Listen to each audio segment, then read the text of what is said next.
Esta noche en Universos Desconocidos hablaremos de la literatura de H.P. Lovecraft. ¿Se trata solo de historias de ficción o esconde una realidad profética desconocida? ¿Qué de realidad puede haber en sus relatos de razas subacuáticas que llegaron del cosmos? Además, conoceremos las 3 mejores evidencias que los televidentes nos han enviado a la redacción. Bienvenidos esta noche a Universos Desconocidos.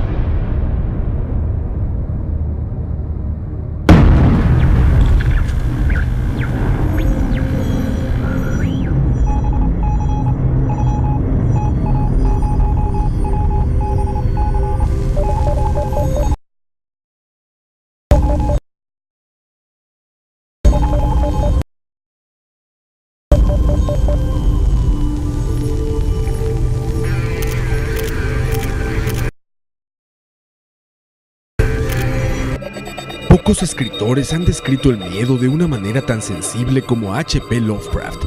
El escritor norteamericano de finales del siglo XIX mostró al mundo una versión no humana de los miedos de los terrestres, un miedo que no provenía de este mundo, sino del cosmos. Lovecraft relató con detalle a dioses monstruosos llegados de distintos lugares del universo, que fueron atados a vivir en las profundidades de los abismos oceánicos, y que algún día regresarían a la superficie para dominar la Tierra. Por fantasiosa que parezca su mitología, el folclore popular ha encontrado en sus historias una verdad oculta, una que incluso supone a Lovecraft como un profeta cuyas visiones fueron plasmadas en sus novelas. Los seres extraterrestres son una constante, vida que llegó a la Tierra milenios antes que el hombre y que conoce el verdadero origen de nuestra raza en el planeta. Sus libros han sido base para la creación de ideologías y hasta sectas, algunas con propósitos racistas y xenófobos, y algunas otras hasta satanistas. La obra de Lovecraft es sin duda polémica e invita a imaginar qué pasaría si todos estos relatos de dioses cósmicos, indiferentes hacia el humano, regresaran de sus milenarias prisiones para tomar control de la Tierra. Sin duda alguna, la obra de este autor cambió la manera de ver el terror en la literatura e incluso de contemplar al cosmos como el dador de vida en la Tierra.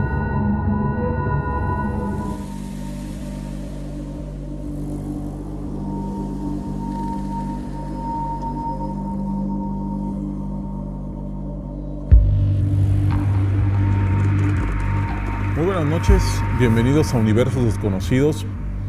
El día de hoy estuvimos preparando un programa que nos habían comentado en las redes sociales sobre uno de los autores, de los escritores, yo creo que más influyentes de los últimos tiempos, cuando menos en lo que es ciencia ficción, en lo que es suspenso, terror, y es el famoso H.P. Lovecraft.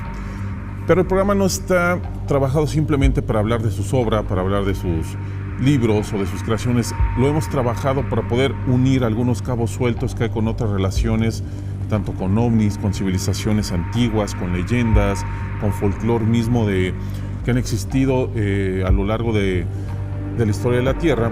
Y para hablar de este tema, te doy la bienvenida, Oscar. ¿Cómo estás? Un placer, como siempre, Luis. Y antes de empezar, también recordar que tienes todavía el curso de astronomía. Sí, bueno, ahí siempre mi teléfono disponible, el 2272-5630, o mi correo oscarsierra4 @gmail, o mi página Cosmodimensión en Facebook, ¿verdad? Donde la gente puede pedir la información y se la mandamos. Perfecto. Un curso muy completo sobre astronomía básica, para aprender los fundamentos esenciales de la astronomía, la bóveda celeste, la eclíptica, cómo manejar un telescopio, cómo hacer observaciones acertadamente, cómo distinguir un planeta de una estrella, por ejemplo.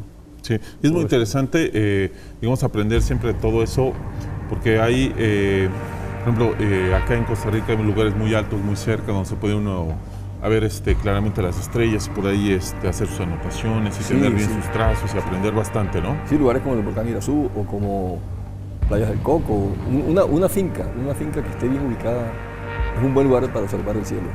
Y Oscar, vamos a ahora sí entrar con el tema. Preparamos este programa de Lovecraft y tratándolo de mezclar, buscando, digamos, rascándole ahí, investigando, porque hay muchos mitos que se conocen, los famosos mitos de Cthulhu, lo de los profundos, todas las historias que se conocen, los primigenios, pero hay aparte ciertas cosas ahí que se han ido desglosando, digamos, y se han ido separando, donde también sectas nuevas como la Golden Dawn de Aleister Crowley, como la iglesia satánica de Anton Szandor LaVey, tomaron muchas cosas de Lovecraft y lo aplicaron y lo retomaron, digamos, para hacer sus propias, ¿cómo puedo decir? Sistemas de creencias en estos dioses antiguos. Y esto no es nuevo, digamos, porque muchas de las leyendas empezaron a crearse así, ¿no? Hablamos de los dioses egipcios, de los panteones egipcios, de los panteones hindúes. Y como lo narra Lovecraft en sus libros, estas batallas de dioses primigenios, estas batallas de seres supremos muy anteriores a la existencia del hombre, existen en otras creencias, leyendas, escritos en todo el mundo. Sí, existe como una memoria ancestral en la humanidad donde se habla de una batalla de Dios. En la misma Biblia aparece la batalla entre Lucifer y el Dios creador. Y en el Mahabharata hindú se describen guerras incluso atómicas, ¿verdad? Donde los dioses pelean entre ellos y destruyen ciudades completas con armas como atómicas, ¿no? Exacto. Y es interesante eso lo que comentas, porque también en la batalla que nos narra la Biblia entre Lucifer y los ángeles y Dios, cuando lo destierran al infierno, lo mandan a la tierra, al infierno, a estar encerrado ahí. Misma cosa que hacen los dioses primigenios en la batalla con los perdedores, los encierran, digamos, en unas prisiones. Exacto. Donde con sellos mágicos y eso los encadenan para estar ahí por la eternidad. Es muy parecido todo lo que se narra, ¿no? En diferentes lugares del universo, porque unos en la Tierra y otros en una estrella cercana a Aldebarán, un planeta en Aldebarán, en el Constelación Tauro. Todo esto es fascinante. A mí lo que me parece interesante es que Lovecraft no se movió mucho. Él era un hombre muy encerrado en su casa, un chico retraído, y creo que hasta los 27 años salió de la casa. Nunca fue a una fiesta ni nada. Entonces, él pudo haber leído, pero me parece interesante que el hombre haya recogido, pero con esa fuerza que lo hizo en la mitología del Cthulhu. Los dioses, esto que llaman primigenios, se enfrentan a los arquetípicos. Sí. Y los arquetípicos le ganan la batalla y los encierran en lugares que están en el fondo del mar, donde citamos en el programa anterior sobre las sirenas, que se escuchó un ruido, un sonido extraño, en el punto donde Lovecraft ubica más o menos las coordenadas geográficas. La ciudad de Riley de Cthulhu. Donde tienen encerrado a Cthulhu. Sí. Vamos a ver la primera cápsula que preparamos sobre estos conceptos que hemos investigado sobre Lovecraft y sobre otras teorías. Vamos a la primera, que es un poquito de sociedades secretas que nos hablan de esto, y regresamos a ir platicando. Las historias de terror de Lovecraft no solo se han convertido en un culto literario como muchos otros, sino en un culto tangible de lo oculto. Quienes apoyan estas teorías aseguran que en los escritos de Lovecraft se encuentran escondidas profecías e incluso rituales mágicos que llegaban a la mente del escritor de forma mística y que incluso él mismo desconocía su poder. Uno de los movimientos más significativos e importantes que tuvieron su base en la literatura de Lovecraft fue la de Aleister Crowley, cuyas doctrinas y prácticas están a menudo sintetizadas con los mitos del Cthulhu. El sistema de magia llamado la magia del caos está compuesto por una serie de complicados rituales que provienen de la obra de Lovecraft y que Crowley... Y esto que veíamos de Aleister Crowley y la Orden de la Alba Dorada, sí. que de hecho Crowley hace algo muy parecido en algo que vamos a ver más adelante del Necronomicon, como narra Lovecraft que el Al-Asif, que era como se le llamaba en la antigüedad antes de ser traducido al griego que le pone Necronomicon, este árabe, el que escribe supuestamente el Necronomicon, vaga en el desierto y ahí recibe todos los secretos del Necronomicon. Aleister Crowley, en un viaje también en Egipto junto con su esposa, a él es recitado, digamos, en varios días por el ángel, que él dice su ángel personal, el Aiwass, es el que le recita el libro de la ley, y él usan cosas muy parecidas entre los dioses, digamos, en los panteones que tiene tanto Crowley como Lovecraft y también como culturas muy antiguas como los babilonios. O sea, hay una convergencia muy curiosa entre ellos. Sí, hay como vasos comunicantes, ¿no? Bueno, el Necronomicon, expliquemos, es un libro que dicen que el que lo lee se vuelve loco, donde están todos los secretos del universo.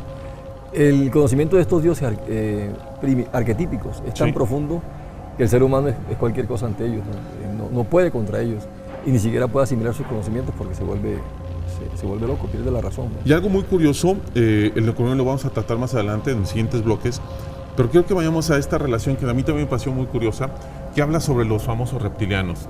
Todo el mundo en las redes, todos los que estamos acá metidos en las conspiraciones, en los aliens, en el nuevo orden mundial, todo el mundo conoce a los famosos reptilianos.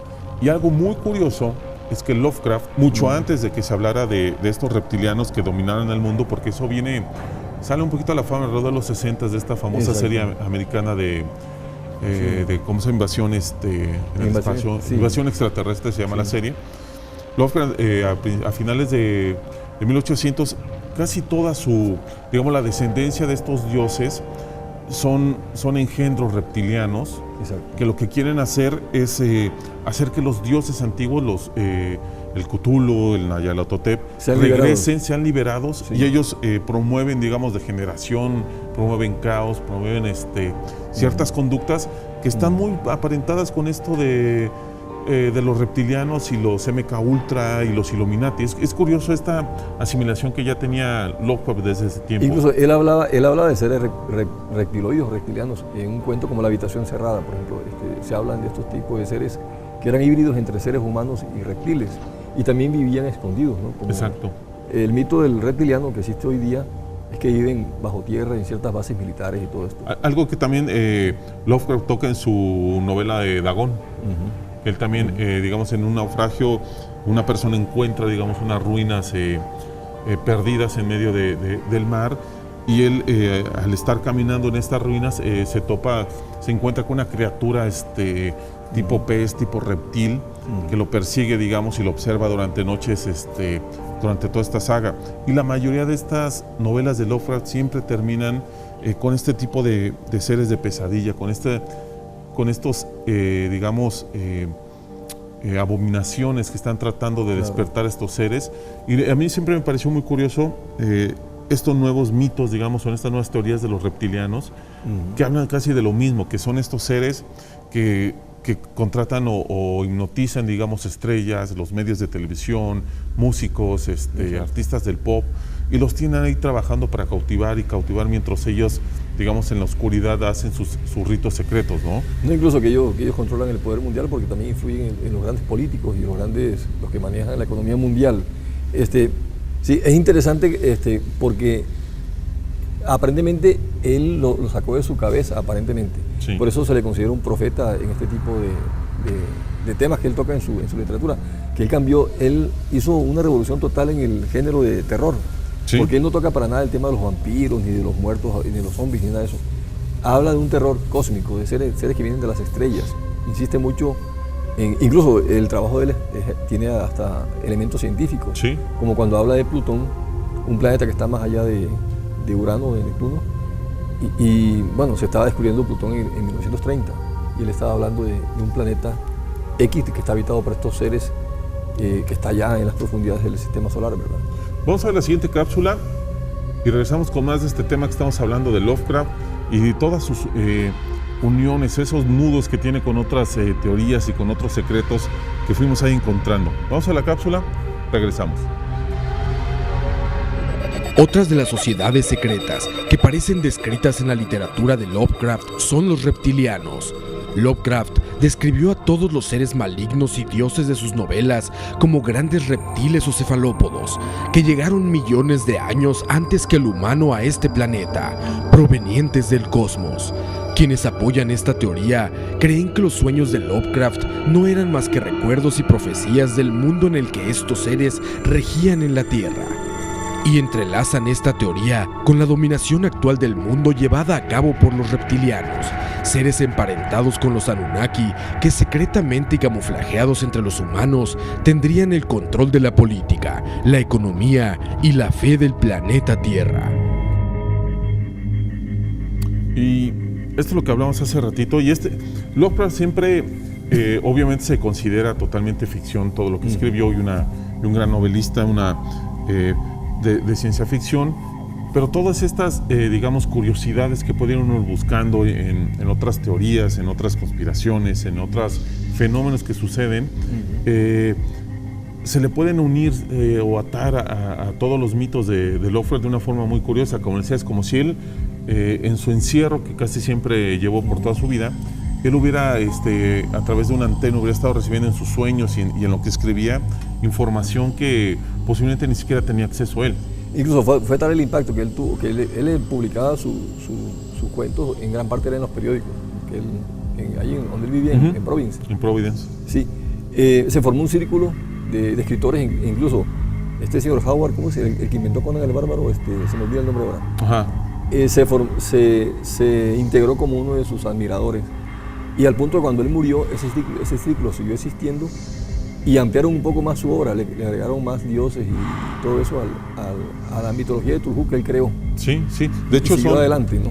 De hecho, como lo cuentan, son varios autores de su círculo que, de hecho, muchos no vivían cerca, pues se tenían en cartas. Sí, correspondencia. El mismo Stephen King se declara alumno o influido por Stephen King, este gran escritor. Claro, de hecho tiene varios, algunos libros, y la famosa no me acuerdo el nombre, de las Crónicas del Gusano, creo que se llama algo así, que tiene mucho, es un homenaje a Lovecraft, lo mismo que otros autores como Guillermo del Toro en sus famosas películas que ha realizado. Lo que vemos de Aliens también, del Octavo Pasajero, es un total homenaje a Lovecraft.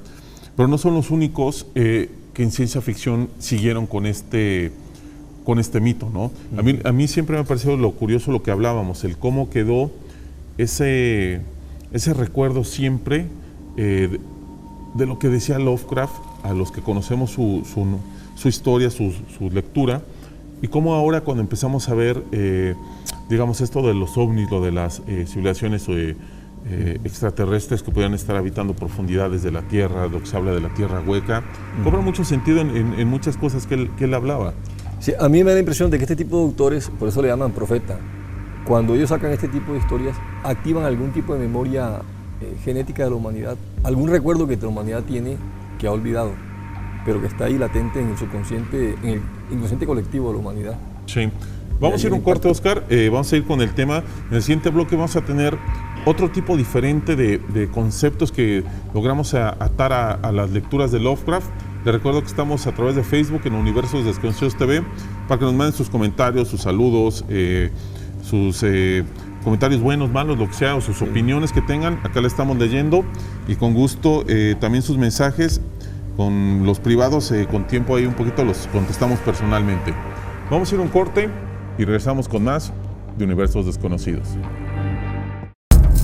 Bases alienígenas en los polos. En las montañas de la locura, Lovecraft narra cómo una expedición en el continente antártico se transforma en una terrible pesadilla al encontrarse los exploradores una cueva donde hallaron unos fósiles de unas criaturas desconocidas con formas caprichosas, en formas que nos recordarían a un cefalópodo extraterrestre. Al internarse en la caverna, descubren que se trata de una raza de alienígenas que ha estado en la Tierra desde tiempos inmemorables.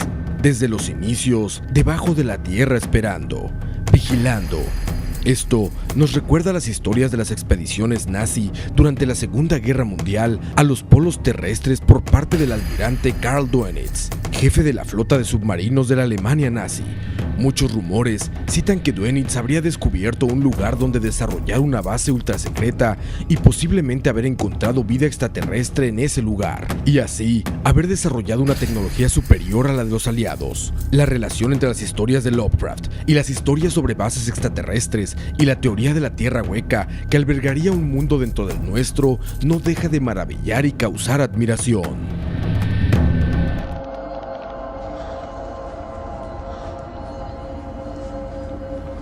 Regresamos a Universos Desconocidos, y esta noche estamos hablando de los mitos de Lovecraft, como lo estábamos viendo en la cápsula. Y esta es una de las partes que a mí realmente me interesan más, porque ya lo habíamos mencionado en programas anteriores, que habíamos hablado sobre los nazis, sobre sus bases estas que habían instalado y que habían descubierto vida, digamos, extraterrestre en los polos. También se habla mucho del comandante Byrd, que también hizo una expedición y que de hecho fue atacado por ovnis, lo narra. Y recientemente con el famoso lago el lago que encontraron, el lago Vostok, encontraron. Y Lovecraft se adelantó, digamos, muchos años hablando de esto y diciendo en su novela Las montañas de la locura, que una expedición de la universidad famosa esta de Miskatonic, ficticia obviamente, encuentran restos de una civilización perdida, de unos seres supremamente inteligentes que habían estado en la Tierra prácticamente desde que estaba recién formada, ¿no? Desde mucho antes que apareciera el ser humano, sí, cuando estaba formándose la Tierra. Acuérdate que en el lado Vostok hallaron unas anomalías magnéticas que la ciencia se ha quedado callada, unos objetos enormes de metal que estaban en un extremo del lago y suponen que eso puede ser artificial, entonces tendría que ver algo con lo que dice Lovecraft también, ¿verdad? Eso es lo interesante de Lovecraft, porque más allá que sea, como lo hemos venido hablando, sea ficción o sean simples cuentos, lo mismo le pasó a gente muy interesante como a Julio Verne, que todo el mundo sabe que son ficciones, son cuentos, pero se les llama futuristas, se les llama gente que posiblemente se conecta a algún tipo de red digamos, donde uno puede, algún internet cósmico, donde uno puede obtener visiones del futuro o visiones de algunas cosas diferentes, y estas personas escriben esas visiones, a veces combinadas con su realidad, con sus propias ideas, pero no deja de maravillarnos el cómo Lovecraft ya hablaba de estas bases extraterrestres en los polos, y justamente en los polos, donde años después los nazis buscaban con sus submarinos, con su potencia, digamos, más preciada, que era la flota de submarinos, buscaban justamente bases en los polos. Sí, incluso hasta en los mismos cómics, así, con un poco más ligeros, uno puede decir que Superman es un cómic muy liviano, ¿no? Sin embargo, vemos cómo los villanos en la película que hicieron con Christopher Reeve y con Marlon Brando son mandados a una zona fantasma, son apresados y están ahí prisioneros hasta que ciertas condiciones los liberan. Y es lo mismo que hicieron con los dioses estos, que se rebelaron contra los dioses arquetípicos y fueron recluidos en ciertos lugares que no pueden salir y están sellados esos lugares. Y el hecho de que Superman tiene también su fuerte en el polo, porque no está en otro lugar, sino en el polo, tiene su refugio. Recordando secreto. que Superman es un alienígena. O sea, y es un extraterrestre. En el cómic, ¿no? Es un extraterrestre. Sí. Entonces, es muy curioso cómo Lovecraft influencia a cientos y cientos y cientos de personas. A veces uno parecía que Superman no tuviera nada que ver con Lovecraft, pero como lo comentas ahorita muy acertadamente, Oscar, acaba siendo, ¿no? En el mismo Batman, los villanos de Ciudad Gótica son metidos en un asilo que se llama Arkham. En el asilo de Arkham. Arkham es, y ese asilo, ese nombre fue inventado, lo cita Lovecraft en uno de sus libros. De hecho, tenemos una foto ahí en el Facebook, en Universos Desconocidos TV, si la gustan ver. Ahí pusimos el hospital de Devon, que es en el que al parecer Lovecraft se inspira para crear el mítico hospital de Arkham y de ahí desarrollar un poquito sus famosas ciudades que él desarrolla en sus historias. Vamos a ir a la siguiente cápsula, que también es muy interesante, porque unimos algo también que comenta mucho Lovecraft, que lo veníamos hablando, sobre las civilizaciones submarinas, sobre los profundos, y unimos esa teoría o esas conexiones con los ovnis. ¿Qué son los ovnis? Vamos a ver la cápsula, regresamos. OSNIs, civilizaciones submarinas. Los OSNIs, objetos submarinos no identificados, se han usado para nombrar el fenómeno de objetos que han sido vistos emerger de las profundidades del mar y surcar los cielos de forma imposible para cualquier otra tecnología humana. Muchos han sido los reportes de estos objetos, siendo algunos sumamente llamativos. Grandes objetos que salen de las profundidades para después desprender de sus costados naves de menor tamaño, las cuales, realizando maniobras increíbles a velocidades nunca antes vistas, desaparecen en el cielo sin dejar rastro. Lovecraft, en muchas de sus narraciones, nos describe civilizaciones antiguas perdidas, olvidadas en contacto con seres de lejanas galaxias y dimensiones. Lugares como la misteriosa Nan Mandol, donde los relatos de los habitantes dicen que una raza de dioses, los Anti-Amarak, bajaron en grandes canoas del cielo para construir los muros de la megalítica ciudad. podrían ser la ubicación de muchos de los relatos y fantásticas aventuras que nos describe Lovecraft, como en La sombra sobre Innsmouth o La llamada del Tulú, donde terribles criaturas nos aguardan en las profundidades de los océanos.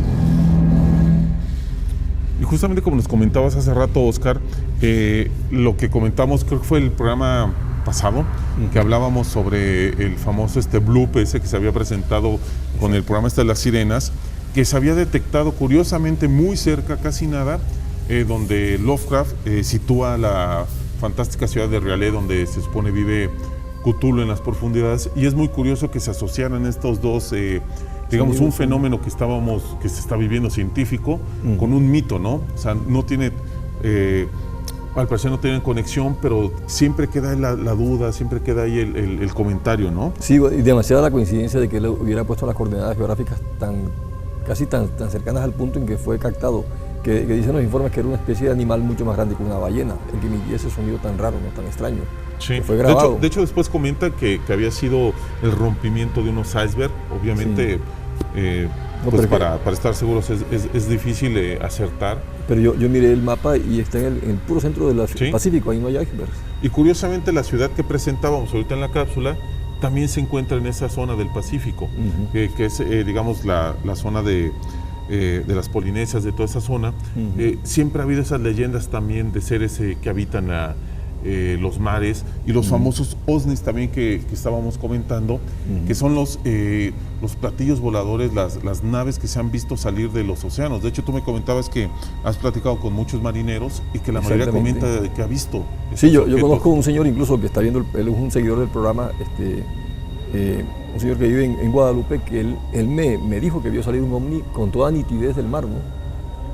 Y mi hermano incluso, que navegó, mi hermano mayor José, cuando él estaba jovencito, navegó un barco y vio salir por la zona de las Bahamas un objeto luminiscente del mar. Y así es curioso porque la mayoría los describe así como objetos luminiscentes que salen del mar, y a veces mencionan como algún tipo de nave grande de la cual se desprenden más objetos.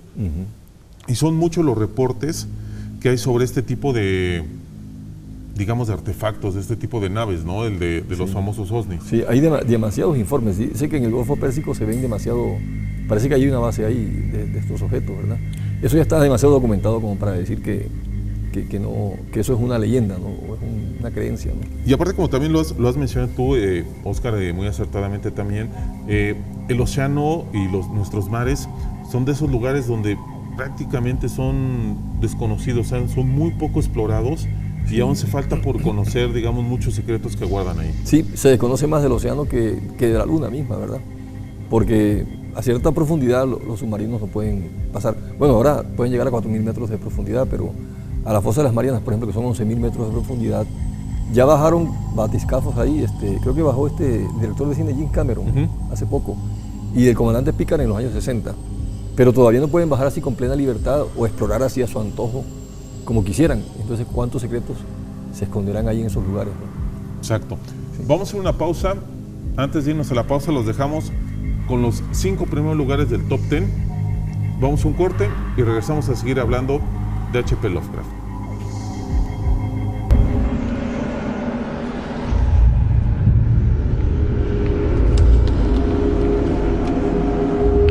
Top 10. 10 extraños misterios del mundo. 10. La lluvia de armas de Purulia. Lugar, India. El 17 de diciembre de 1995, los cielos del distrito de Purulia en la India experimentaron una lluvia de cientos de rifles de AK-47, granadas, lanzacohetes y más de 1 millón de municiones. La aeronave responsable provenía de Letonia. Fue interceptada por jets de combate y forzada a descender. La tripulación eran 5 mercenarios de ese país y una figura misteriosa de nombre Peter Bleach, un ex agente británico y mercenario que se cree tenía relación con el MI6. Los 6 fueron sentenciados a cadena perpetua. La mente maestra detrás de esto supuestamente era un ciudadano danés llamado Niels Holck, quien usa decenas de seudónimos, escapó y regresó a Dinamarca. La influencia del gobierno ruso logró liberar a los 5 personajes más en el año 2000 y les fue otorgado el perdón presidencial en el 2004. El propósito detrás de todo esto permanece en misterio, pero se cree que las armas tenían como destino un golpe de estado al gobierno comunista al este de Bengala. Otra versión más oscura dice que muchas naciones utilizan gente como Bleach como mercenarios a sueldo. 9. El misterio de la enfermedad de los riñones, lugar Centroamérica. En el 2002 se desató una terrible epidemia que afectó Centroamérica, en particular a Honduras y El Salvador. Cientos de trabajadores de los campos de caña, de la nada, comenzaron a enfermar y a morir de complicaciones en los riñones. Algunos creen que estos hombres se envenenaron de años de exposición de químicos herbicidas como el Roundup de Monsanto. Por otro lado, algunos creen que se debió a la falta de hidratación y el fuerte trabajo al que eran sometidos. Todos ellos, campesinos de escasos recursos, no pudieron pagar los caros tratamientos y se sometieron a diálisis caseras para purificar su sangre, con fatales resultados. 8. El túnel Belken, lugar Suiza. Un extraño fenómeno se presentó cuando algunas personas reportaron al haber subido algún mochilero para darle un viaje. Este habría desaparecido después de algunos minutos de viaje sin dejar rastro alguno, siendo el túnel Belken de Suiza el lugar favorito de estos espíritus. En 1983, dos jóvenes subieron a una señora que caminaba al lado del camino. Después de platicar con ella, le preguntaron cómo se sentía. Ella les contó que se sentía enferma y que algo terrible iba a pasar. Antes de que pudieran preguntarle algo más, la señora desapareció. Al día de hoy, la mayoría de la gente no sube mochileros por miedo a ser robados, y la leyenda urbana se ha movido de caminos y de ciudades. 7. Aimé Dubuc de Rivry, lugar Martinica. Aimé nació en Martinica en 1768. Hija de un rico terrateniente en sus años de juventud, se fue a estudiar a Francia, pero a los 11 años desapareció en el viaje de regreso. Nadie ha podido revelar su destino, pero fantásticas historias fueron creadas a partir de este suceso. Se cree que piratas la secuestraron y fue vendida como esclava cristiana al Imperio Otomano, donde se cree que Aimé se convirtió en parte del harem del sultán Abdul Hamid I, convirtiéndose en su concubina y madre de su heredero, Mahmud II, conocido como el Sultán Naksidil, e introduciendo costumbres francesas en los ideales otomanos. 6. Anfir-Liat-Mor, lugar Escocia. La neblina cubre las tierras altas de Escocia, dándole un aspecto misterioso y de otro planeta. Y si algunos reportes son verdaderos, es el hogar de una criatura terrible. El Ben Macdui es el pico más alto en la región montañosa de Cairngorm, una montaña rocosa. Se dice que este es el hogar del Anfir-Liat-Mor, el gran hombre gris de Ben Macdui. Los que lo han visto lo descubren como muy alto y cubierto de pelaje corto, una versión del Yeti o el pie grande. Muchos de los visitantes han relatado encuentros donde se siente la presencia de la criatura y han escuchado los pasos mientras ésta le sigue en su trayecto.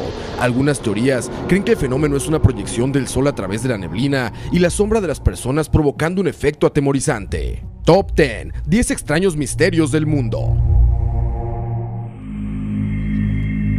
Regresamos a Universos Desconocidos, y antes de continuar con el tema que estamos hablando de H.P. Lovecraft en el último bloque, quiero que veamos unas fotos que nos mandaron, aprovechando que aquí está con nosotros don Oscar, porque vamos a empezar una nueva sección el próximo jueves que le vamos a llamar el Top 3 de Evidencias.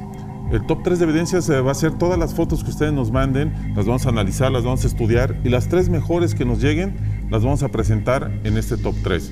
Quiero que nos pasen las primeras fotos que tenemos de esta noche.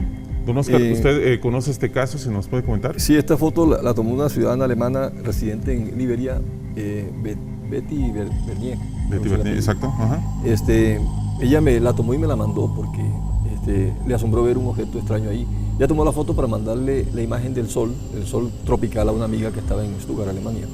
Y apareció este objeto, entonces la ampliamos y vemos ahí en esta ampliación cómo se le ven como una especie de ventanas. Sí, una foto bastante bien bonita porque la resolución era un iPhone 4S. Se logró una muy buena resolución imagen, en la toma, ¿no? Sí, y sí, a mí me causó asombro porque incluso tiene una estela violeta alrededor y una especie de ventanas, ¿no? Sí, se ve como un resplandor. Sí. Entonces, les acordamos para que a partir de ya nos empiecen a mandar sus fotos. Al Facebook, nos los pueden hacer llegar, y las 3 mejores fotos que nos lleguen las vamos a poner en el próximo Top 3 de evidencias que vamos a tener a partir del próximo jueves a las 9 de la noche. Retomamos el tema y vamos a entrar, digamos, a la parte donde se vuelve más interesante, leyenda, mito y todo los relatos de Lovecraft.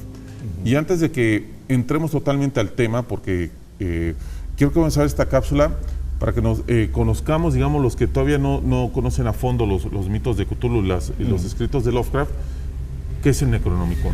Exacto. Vamos a ver la cápsula y regresamos a hablar de este tema.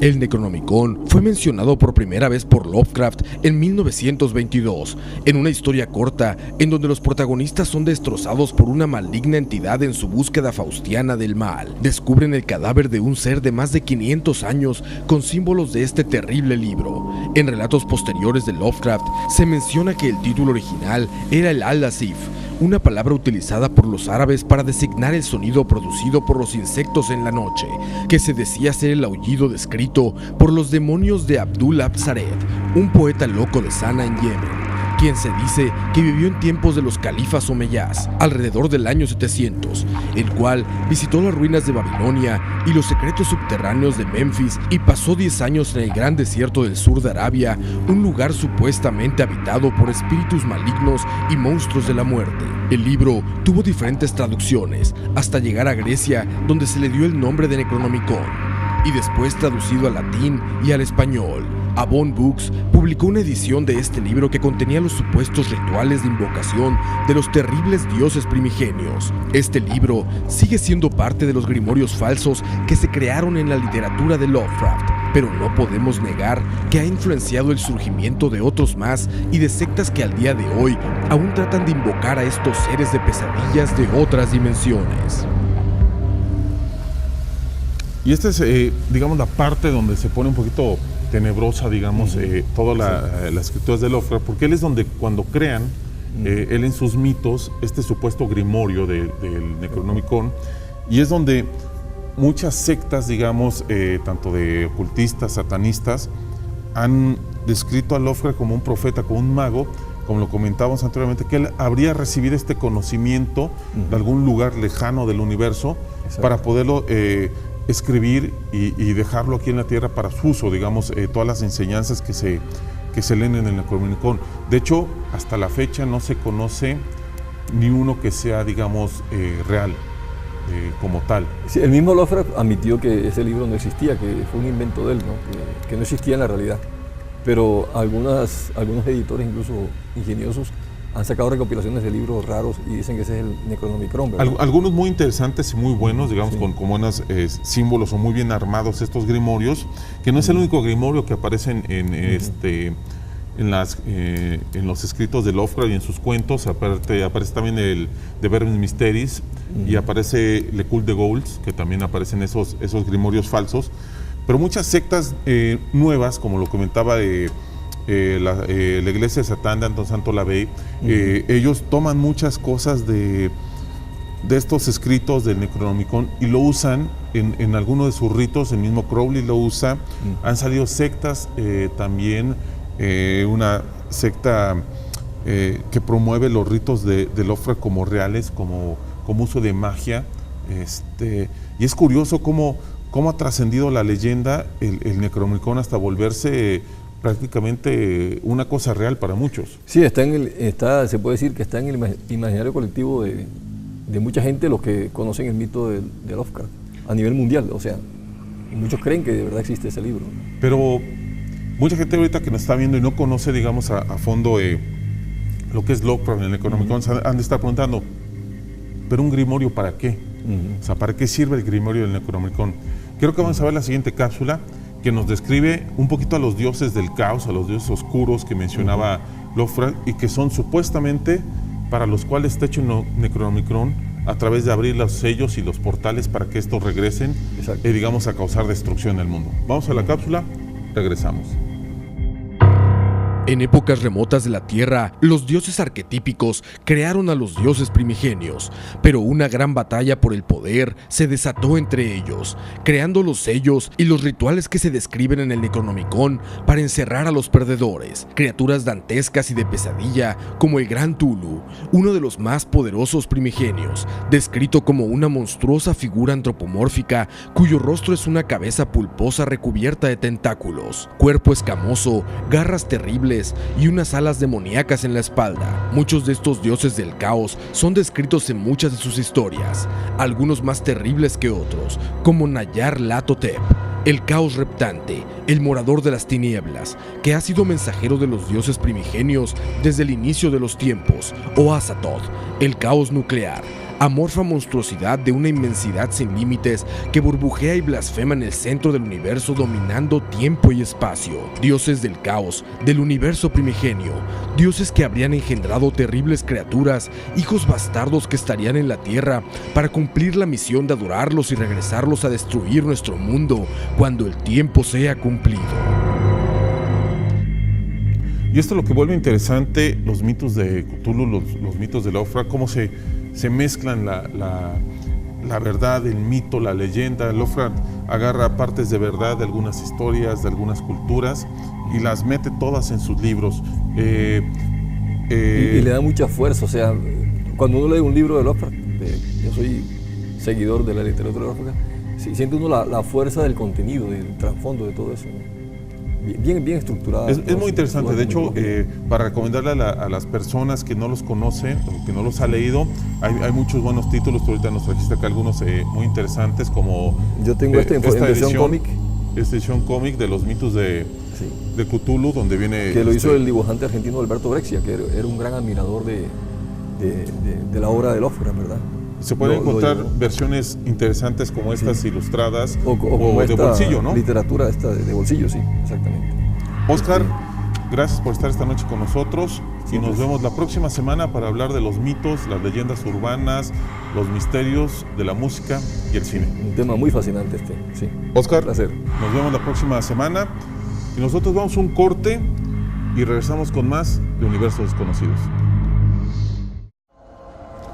Regresamos a este bloque final de Universos Desconocidos y te doy la bienvenida, Holman. Gracias, Chuck, qué bueno estar aquí con ustedes. Y con este tema que es interesante de Lovecraft, y justamente tú que conoces muy a fondo estas sociedades secretas, estos, digamos, ocultismo, para que nos hables y nos definas un poco, por ejemplo, qué es un ocultista, qué es una sociedad secreta, qué sociedades secretas, digamos, o qué diferencia hay entre, digamos, las que buscan, digamos, cultivarse, guardar la información, el conocimiento, y las otras que prueben, digamos, como el caos o un poquito de esas magias un poquito pervertidas, ¿no?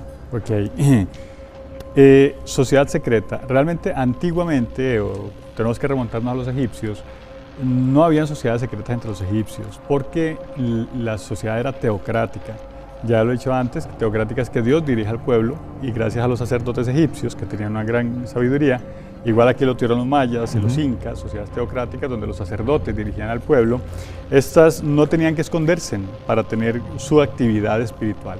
Entonces no eran ocultos, pero ni siquiera los griegos tampoco tuvieron ese principio. El ocultismo nace precisamente, ocultismo de ocultarse, cuando empieza la persecución cristiana por los conceptos cristianos, cuando los cristianos tenían que meterse a las catacumbas, no recuerdo cómo se dice. Exactamente. Tenían que esconderse para poder realizar su fe, realizar su cristiandad, hasta que 300 años después pues pudieron salir a la luz porque se oficializó la enseñanza de la iglesia. Después hubo un tiempo de no haber sociedades ocultas. O sea, se pierde ese digamos... La gente estudiaba con libertad, con tranquilidad, las sociedades se vuelven herméticas, hasta que la misma sociedad cristiana o la religión cristiana crea la Inquisición y la persecución después de aquellos años donde le hace una persecución a la orden de los templarios. Recuerdan que primero le ayudaron a la iglesia a rescatar Jerusalén y luego la iglesia... En las cruzadas es cuando, digamos, a partir del conocimiento que recuperan los templarios y el poder que llegan a acumular, que la iglesia los persigue y los traiciona. Primero los traiciona y luego los persigue, ya en 1314. Y hace poco los perdona, ¿no? Y hace poco los perdona. Ya en 1314, cuando capturan al jefe de la orden, a Jacques de Molay, lo asesinan y todo este montón de cosas, y surgen todos esos patrones de la Inquisición. Es con la Inquisición que nace el ocultismo moderno que conocemos. Es que los que querían estudiar un poco más, no solamente esoteristas y espiritualistas, sino también científicos, los que querían ver un poco más geología, es como la universidad, que ahorita tenemos científicos, médicos, personas que querían ver un poco más, tenían un limitante, no podían, de hecho, antiguamente abrir a una persona para estudiarla, como lo hacía Vinci, eso era un sacrilegio, pena de muerte, iban a la Inquisición, eran quemados por la iglesia. Algo muy parecido como, perdón que te interrumpa, con lo que tenemos ahora con la genética, con la clonación, ¿no? O sea, donde esos temas que son futuristas, que son de investigación, ahorita se ven totalmente tabúes, se ven prohibidos, se ven diabólicos para algunos personas. Y lo mismo pasaba en esa época con la Inquisición. Con la Inquisición. Entonces, muchos grupos tuvieron que meterse en el anonimato y se volvieron ocultos. De ahí viene el término ocultista. Porque la sociedad cristiana, digamos, de la época, gobernando con la Inquisición, no permitía que estos grupos salieran. Bueno, en cuenta Giordano Bruno, que dijo que habló de astronomía, ni que era astrología y no astronomía, y fue quemado, y muchos fueron quemados. Los mismos alquimistas, que buscaban el oro filosofal. El oro filosofal, que de hecho ya se ha probado con la física moderna que se puede transformar una molécula de plomo en una molécula de oro. Obviamente en su mente no estaba la concepción de la física moderna, pero ellos sabían que existía ahí esa mecánica para poder realizarlo y abrir, digamos, nuevas teorías de una nueva física moderna como la estamos viviendo ahora. Entonces, ocultista era todo aquel que tenía que ocultarse para hacer su actividad. Da Vinci, digámoslo de esa manera, para poder estudiar y dibujar el cuerpo humano, fue un ocultista, tuvo que ocultarse, y en cuenta las órdenes esotéricas. De hecho Da Vinci, al estar apadrinado, digamos, protegido por alguien muy poderoso, puede hacer los estudios de cadáveres y todo eso que hace Da Vinci sin riesgo a ser, digamos, cuestionado y eso, porque tiene una protección muy fuerte. No, fue cuestionado, recordemos que Da Vinci robaba cadáveres, los pagaba, sí. Robaban cadáveres y los pagaba para poderlos abrir y dibujar cómo era el corazón. Las primeras figuras anatómicas las tenemos gracias a Leonardo da Vinci, pero de hecho se conoce como el pintor de la anatomía, pero todo en oculto, solamente cuando es descubierto, ¿verdad? Tiene una bronca y lo salvan sus padrinos, ¿verdad? Sí. Que es políticos. Pues bien, ocultista es eso. Ocultista fue todo aquel que se escondió para poder buscar una luz, y entonces una luz en el conocimiento. Y ahí tendríamos cátaros, albigenses, templarios, iluminados, OTO, de la Orden Illuminatorum, la de Crowley, que vimos hace un rato, masones, rosacruces, albigenses, los de la Sociedad Teosófica. Todas estas órdenes de alguna manera se encierran y brotan en ese lapso para abrir la era 1800-1900. 1850-1900 se abren todas estas órdenes al conocimiento y se sueltan, porque ya no son ocultas, ya son órdenes que la gente sabe dónde están, que se conocen. Los Illuminati en su inicio se forman una sociedad igual. En la persecución se juntan para poder tener acceso a conocimientos que estaban en ese momento siendo perseguidos por, en ese periodo en Alemania. La Inquisición los estaba persiguiendo y ellos forman la sociedad de los Illuminati, los Iluminados, con el propósito también de tener el conocimiento, de fomentarlo y no regresar, digamos, a un oscurantismo como estaba pasando, ¿no? Como lo estuvo ocurriendo antes. Entonces todas esas órdenes fueron ocultas hasta que Napoleón Bonaparte, al hacerse emperador de Europa, elimina la Inquisición. Entonces, Napoleón Bonaparte acaba con ese proceso inquisitivo donde no se podía ver la ciencia, ni la anatomía, ni los estudios científicos que hoy tenemos, ni esa búsqueda, sino que él se encarga de acabar con la Inquisición y lo logra. Napoleón como masón, pertenecía a una sociedad secreta. Napoleón masón, Bolívar masón, Washington masón. Benito Juárez masón, de México y el del sur de Argentina, no recuerdo cómo se llamaba,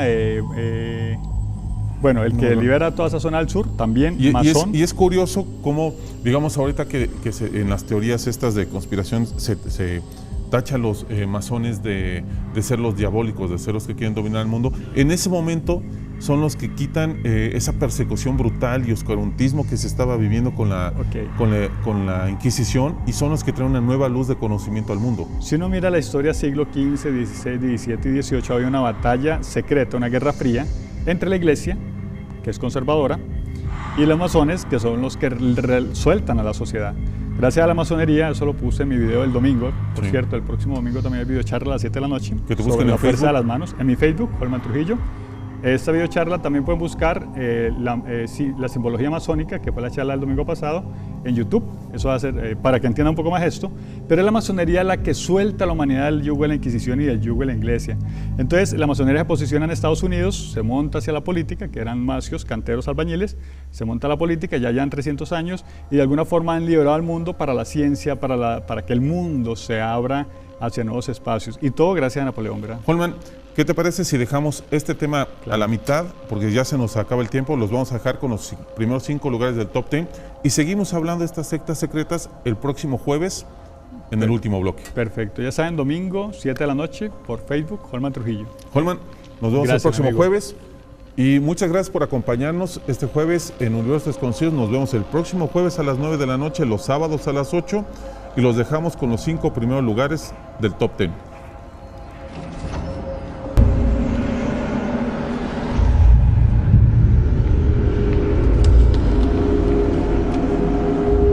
Top 10.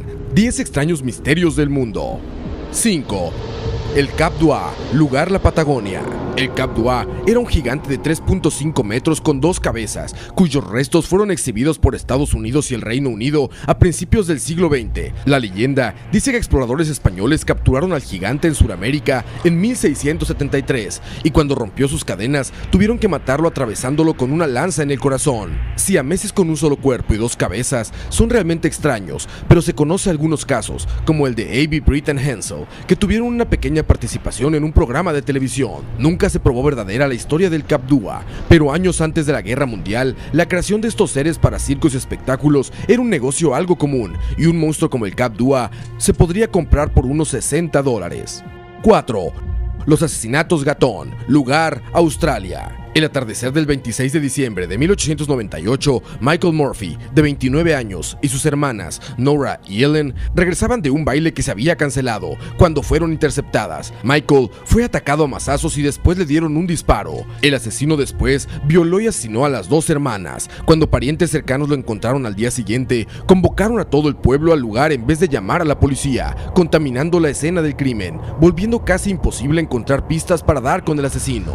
La idea de haberse encontrado con un ladrón oportunista fue una de las hipótesis más aceptadas entre los presentes, pero los cuerpos fueron acomodados de una manera extraña, con todos ellos con las piernas apuntando al oeste, que llevó a pensar que algún significado más tenebroso y oculto estaba detrás de este detalle. El asesino incluso mató al caballo en el que iban por miedo posiblemente de que éste regresara a su hogar y le impidiera una pronta huida. La identidad del perpetrador del brutal ataque permanece aún en el anonimato. 3. Storhogduret, lugar Suecia. Reportes de criaturas parecidas a plesiosaurios se han dado alrededor de todo el mundo, siendo el más famoso el monstruo del lago Ness. Suecia tiene su propia versión, conocido como el monstruo del Gran Lago o el Storhogduret. Esta bestia supuestamente habita en el lago Storhogn, el cual tiene una profundidad de 60 metros. Las descripciones del monstruo varían, provocando que se crea que hay más de uno de estos habitando en el lago. Los primeros avistamientos son de alrededor de 1635 y cuenta con un buen historial de imágenes. 2. La Villa de los Enanos, lugar Estados Unidos. En el folclore abundan historias de gente pequeña, gnomos, duendes y criaturas de este tipo, y aún hoy en día se hacen espectáculos con gente con enanismo, pero la verdad es que muchos de ellos viven acostumbrándose a un mundo diferente al de ellos. Sin embargo, las leyendas de villas de enanos, donde comunidades de gente pequeña vive sola, apartada de los demás, son muy comunes. Estas ciudades con pequeñas casas aisladas del mundo exterior, que según la leyenda, fueron creadas a partir de que los actores que trabajaban en El Mago de Oz, como Monkings, establecieron una comunidad en la linda California, pero este no es el único lugar. En New Jersey es otro lugar donde abundan las historias sobre estas villas de enanos, donde dicen que los extraños no son bien recibidos, siendo atacados con piedras y maldiciones. 1. Cicada 3301, lugar en todo el globo. Por más de 3 años ha circulado en el internet un extraño juego de rompecabezas, donde alguien que se hace llamar 3301 y usa la imagen de la cigarra para crear acertijos de una enorme complejidad. Los acertijos tienen elementos de criptografía, matemáticas, literatura, mensajes secretos, seguridad de datos y filosofía. Pistas físicas aparecieron en distintas partes del mundo, como Polonia, Hawái, España, Australia y Corea. 3301 dice que esto es para la búsqueda de personas con inteligencia superdotada para fines sin especificar. Algunos otros creen que son agentes de la CIA y del MI6 en busca de personas para sus planes. Top 10, 10 extraños misterios del mundo. Los primigenios, pero hay aparte ciertas cosas ahí que se han ido desglosando, digamos, y se han ido separando, donde también sectas nuevas como la Golden Dawn de Aleister Crowley, como la iglesia satánica de Anton Szandor LaVey, tomaron muchas cosas de de Lovecraft y lo aplicaron y lo retomaron, digamos, para hacer sus propias, ¿cómo puedo decir? Sistemas de creencias en estos dioses antiguos. Y esto no es nuevo, digamos, porque muchas de las leyendas empezaron a crearse así, ¿no? Hablamos de los dioses egipcios, de los panteones egipcios, de los panteones hindúes. Y como lo narra Lovecraft en sus libros, estas batallas de dioses primigenios, estas batallas de seres supremos muy anteriores a la existencia del hombre, existen en otras creencias, leyendas, escritos en todo el mundo. Sí, existe como una memoria ancestral en la humanidad donde se habla de una batalla de Dios. En la misma Biblia aparece la batalla entre Lucifer y el Dios creador. Y en el Mahabharata hindú se describen guerras incluso atómicas, ¿verdad? Donde los dioses pelean entre ellos y destruyen ciudades completas con armas como atómicas, ¿no? Exacto. Y es interesante eso lo que comentas, porque también en la batalla que nos narra la Biblia entre Lucifer y los ángeles y Dios, cuando lo destierran al infierno, lo mandan a la tierra, al infierno, a estar encerrado ahí. Misma cosa que hacen los dioses primigenios en la batalla con los perdedores, los encierran, digamos, en unas prisiones. Exacto. Donde con sellos mágicos y eso los encadenan para estar ahí por la eternidad. Lo hemos trabajado para poder unir algunos cabos sueltos que hay con otras relaciones, tanto con ovnis, con civilizaciones antiguas, con leyendas, con folclore mismo que han existido a lo largo de la historia de la Tierra. Y para hablar de este tema, te doy la bienvenida, Oscar. ¿Cómo estás? Un placer, como siempre, Luis. Y antes de empezar, también recordar que tienes todavía el curso de astronomía. Sí, bueno, ahí siempre mi teléfono disponible, el 2272-5630, o mi correo oscarsierra4 @gmail, o mi página Cosmodimensión en Facebook, ¿verdad? Donde la gente puede pedir la información y se la mandamos. Perfecto. Un curso muy completo sobre astronomía básica, para aprender los fundamentos esenciales de la astronomía, la bóveda celeste, la eclíptica, cómo manejar un telescopio, cómo hacer observaciones acertadamente, cómo distinguir un planeta de una estrella, por ejemplo. Sí, y es muy interesante, digamos, aprender siempre de todo eso, porque hay, por ejemplo, acá en Costa Rica hay lugares muy altos, muy cerca, donde se puede uno ver claramente las estrellas y por ahí hacer sus anotaciones y tener bien sus trazos y aprender bastante, ¿no? Sí, lugares como el volcán Irazú o como Playas del Coco, una finca que esté bien ubicada, es un buen lugar para observar el cielo. Y Oscar, vamos a ahora sí entrar con el tema. Preparamos este programa de Lovecraft y tratándolo de mezclar, buscando, digamos, rascándole ahí, investigando, porque hay muchos mitos que se conocen, los famosos mitos de Cthulhu, lo de los profundos, todas las historias que se conocen. Lara ha encontrado en sus historias una verdad oculta, una que incluso supone a Lovecraft como un profeta cuyas visiones fueron plasmadas en sus novelas.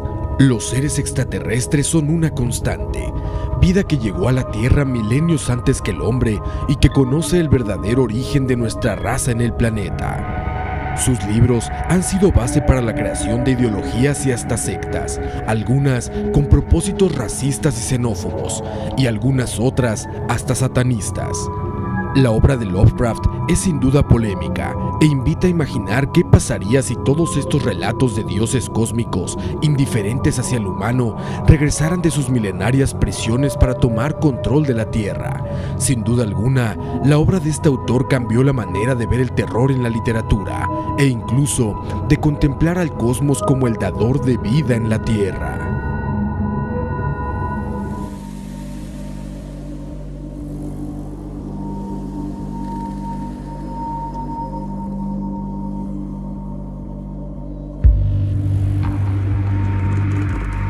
Muy buenas noches, bienvenidos a Universos Desconocidos.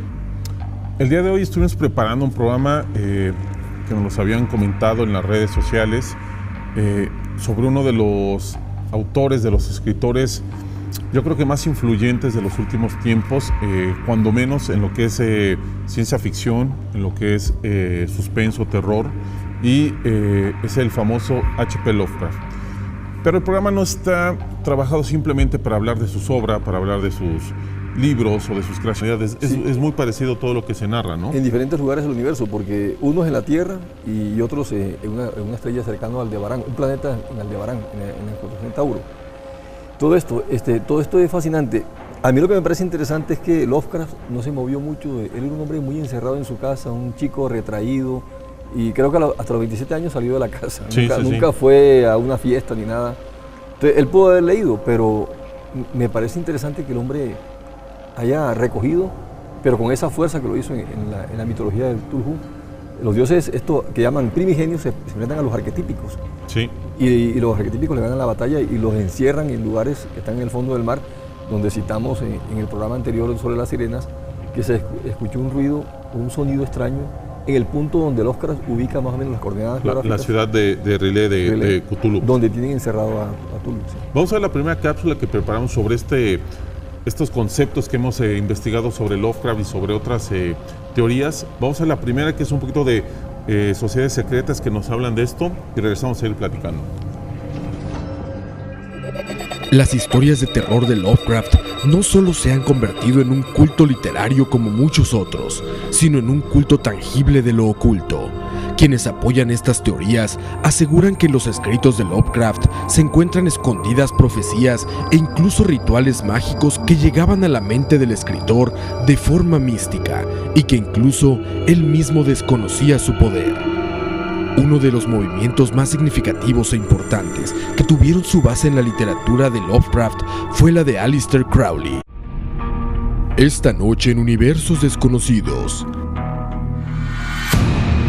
hablaremos de la literatura de H.P. Lovecraft. ¿Se trata solo de historias de ficción o esconde una realidad profética desconocida? ¿Qué de realidad puede haber en sus relatos de razas subacuáticas que llegaron del cosmos? Además, conoceremos las 3 mejores evidencias que los televidentes nos han enviado a la redacción. Bienvenidos esta noche a Universos Desconocidos.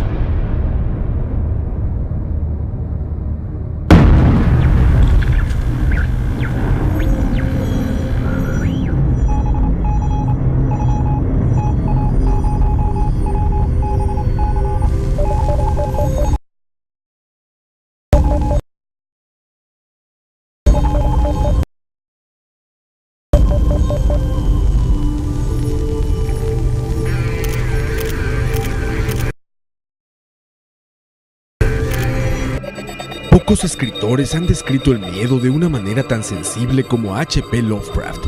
El escritor norteamericano de finales del siglo XIX mostró al mundo una versión no humana de los miedos de los terrestres, un miedo que no provenía de este mundo, sino del cosmos. Lovecraft relató con detalle a dioses monstruosos llegados de distintos lugares del universo, que fueron atados a vivir en las profundidades de los abismos oceánicos, y que algún día regresarían a la superficie para dominar la Tierra. Por fantasiosa que parezca su mitología, el folclore popular